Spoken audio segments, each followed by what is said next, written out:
Vitrified Studio began in 2011 by me, Shelley Martin.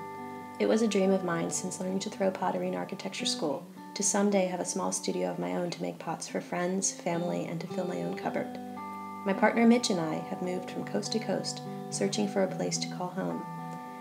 We finally found Portland, a city rich in craft and full of friendly, creative people, yet still affordable. We sprouted roots, bought our first home, continued to practice architecture, and we started building out the garage into a pottery studio and woodshop. Once the studio was complete, I began making pots again. After a 10-year break since school, I started to completely fall back in love with it. It came to the point where I knew I wanted to create a means where I could work from home, making pots, and so Vitrified Studio, the business, was born. My first goal was to just repay myself the $10,000 it cost to renovate the studio, upgrade the electrical, and buy the equipment. I began selling in the fall of 2011 with a small Etsy shop. My first customer was my mom. Soon after, I had a booth at a local craft fair and also started selling wholesale to small local shops.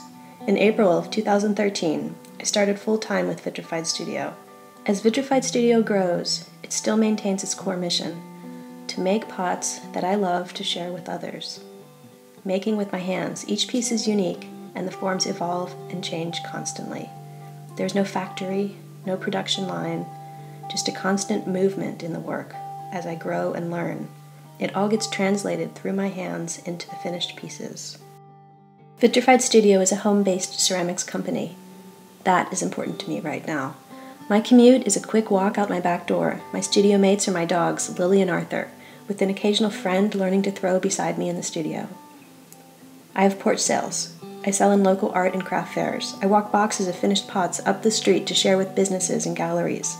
I ship pieces directly from my home to the customer's home, from my online shop. And yet still I reach a global community, with followers, collectors, fellow makers around the world watching me make, photograph, and share my work online. I ship weekly to customers around the world and have started to expand into small shops and even bigger international stores. Vitrified Studio continues to grow, yet it still maintains its heart and soul. I am here because I love making things. I turned my passion into a business because I wanted to create an alternative to the mass-produced, factory-made pieces of imported ceramics that you can find everywhere. Here, each piece is designed and made with an understanding of the importance of not only handmade, but artist-made, local, small scale. From my home to yours, from my hands to yours, this is Vitrified Studio. Please enjoy, and please help share my story.